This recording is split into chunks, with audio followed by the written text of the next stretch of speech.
অজু করে নামাজ পড়তে হয়, পানি নেই, তায়াম্মুম করে নামাজ পড়তে হবে, মাটি নেই, বিনা অজুতে বিনা তায়াম্মুমে নামাজ পড়তে হবে। কেবলার দিকে মুখ করে নামাজ পড়তে হয়, কেবলা বোঝা যায় না, এমনিতে নামাজ পড়তে হবে। শত্রু তাড়া দিয়েছে, দৌড়িয়ে চলে যাচ্ছি, এই অবস্থাতে নামাজ পড়তে হবে। গাড়িতে দাঁড়িয়ে আছি, ঠেলে ঠেল মানে না, এইভাবে হাত উঁচু করে শিকল ধরে আছি, নামাজের টাইম হয়ে গেছে, এইভাবেই নামাজ পড়তে হবে। দাঁড়িয়ে নামাজ পড়তে হয়, বসে দাঁড়িয়ে থাকা যায় না, বসে থেকে পড়তে হবে। বসে থাকা যায় না, শুয়ে থেকে পড়তে হবে। পরিষ্কার কাপড় পরে সালাত আদায় করতে হয়, পরিষ্কার কাপড় নেই, যেই কাপড়ে পেশাব পায়খানা লেগে আছে এই কাপড় পরেই সালাত আদায় করতে হবে। পরিষ্কার অপরিষ্কার কোনো কাপড়ই নেই, উলঙ্গ হয়ে আছেন, উলঙ্গ অবস্থাতেই সালাত আদায় করতে হবে। কথার কথা বলা হয়েছে, আফগানিস্তানে, ইরাকে, মুসলিম দেশে মার্কিন সৈন্য ঢুকে মুসলিম নারীকে ধরে নিয়ে এসে 10 জন 12 জন ধর্ষণ করে, এরপরে পরনের কাপড় খুলে নিয়ে উলঙ্গ অবস্থায় হাঁটতে বাধ্য করে তাদের সামনে। এই উলঙ্গ অবস্থায় যদি নামাজের টাইম হয়ে যায়, তাহলে মার্কিন সৈন্যের সামনে উলঙ্গ অবস্থাতেই এই মহিলাকে নামাজ পড়তে হবে, পড়তেই হবে। আপনাকে আমি কি দিয়ে বুঝাই নামাজ কি জিনিস? আপনাকে আমি কি দিয়ে বুঝাই নামাজ কি জিনিস?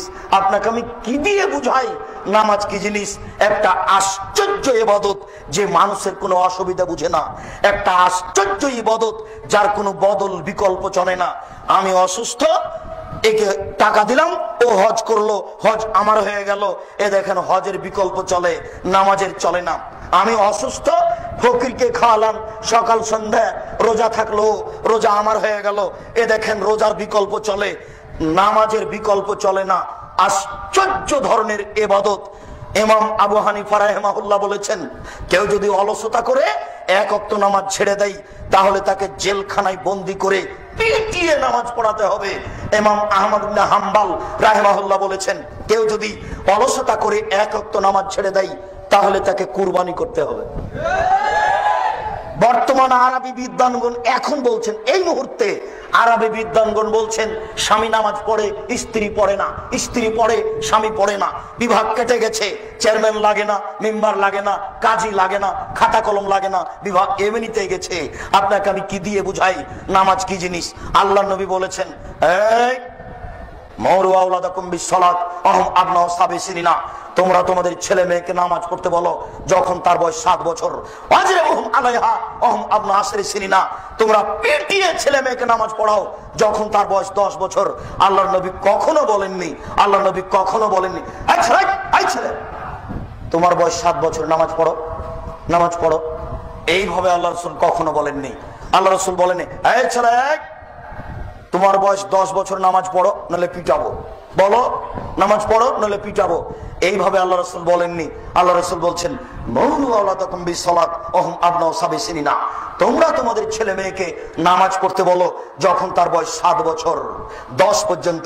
আব্বু নামাজ পড়ো, আম্মু নামাজ পড়ো, আব্বু নামাজ পড়ো। কতদিন চলবে? 3 বছর। এবার পিটন, লাঠি, এই দাঁত ভেঙে দেবো, একবারে পিঠের চামড়া তুলে দেবো, আগে নামাজ পড়াই তারপরে কোনো কথা। এটা কতদিন চলবে পিটন? 5 বছর, 15 পর্যন্ত। এ হলো 5 আর 3 8 বছর নামাজের কর্মসূচি। 5 বছর বয়সের ছেলে নামাজ পড়ে না, তার বাপ বেঁচে আছে, কথা মিথ্যে। 15 বছর বয়সের ছেলে নামাজ পড়ে না, তার বাপ বেঁচে আছে, এটা মিথ্যে।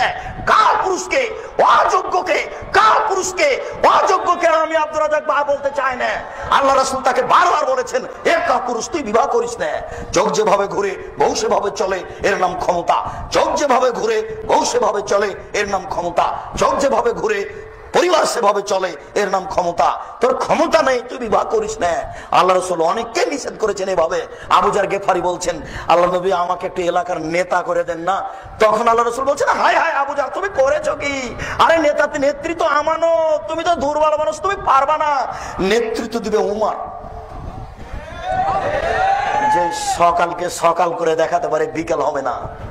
যে বিকালকে সকাল করবে না, বিকাল করে রাখবে, যার নাম উমর। যার কথা শুনলে বনের পশু কাঁপে, যার নামটা মনে নিলে মানুষের অন্তর কাঁপে বলে ইতিহাস বলে। এই লোক নেতৃত্ব দিবে। আবু জার, তুমি কেন? আল্লাহ রাসূল বলছেন, এ কাপুরুষ, তুই কেন বিবাহ করবি?